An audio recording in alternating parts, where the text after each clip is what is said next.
2025 সালের জুন মাসের 1 তারিখে দেশের বেশ কয়েকটি গণমাধ্যমে ময়মনসিংহের নান্দাইলে তথাকথিত ভণ্ডপীর মিল্লাত রাব্বির নামে বিভিন্ন শিরোনামে নিউজ প্রচারিত ও প্রকাশিত হয়।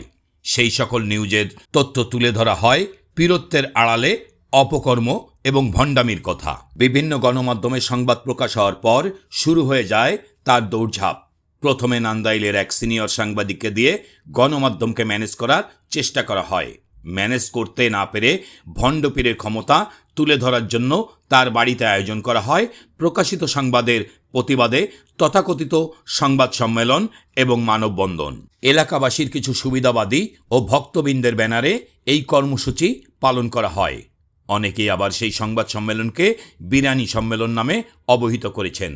সেই সংবাদ সম্মেলনে তার রক্ষা কবচ হিসাবে হাজির হয় স্থানীয় প্রভাবশালী কিছু সুবিধাবাদী নেতা ও সাংবাদিক। যদিও পতিত ফ্যাসিস্ট আওয়ামী লীগ সরকারের আমলে এ দায়িত্ব ছিল স্থানীয় প্রভাবশালী আওয়ামী লীগের কিছু নেতাসহ ঈশ্বরগঞ্জের নাদিম, রসুলপুরের জাহাঙ্গীর ও মঞ্জুরুল হক সবুজ, লতিফপুরের আব্দুর রহিম, মেরেঙ্গার নিখিলচন্দ্র বিশ্বাস সহ আরও অনেকেই।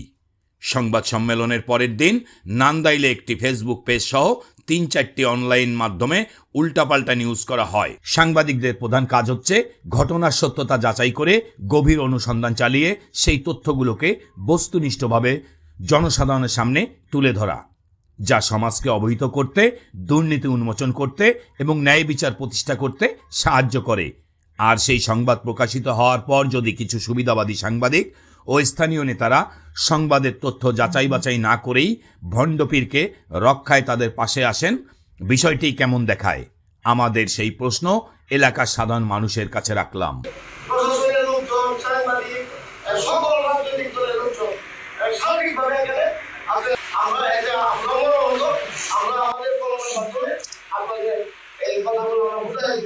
আজকে আমাদের এই দুর্যোগটা দিকে আসছে, আমাদের প্রত্যেক ফেস্টিভ্যালের প্রতিনিধিরা এখানে আসছে,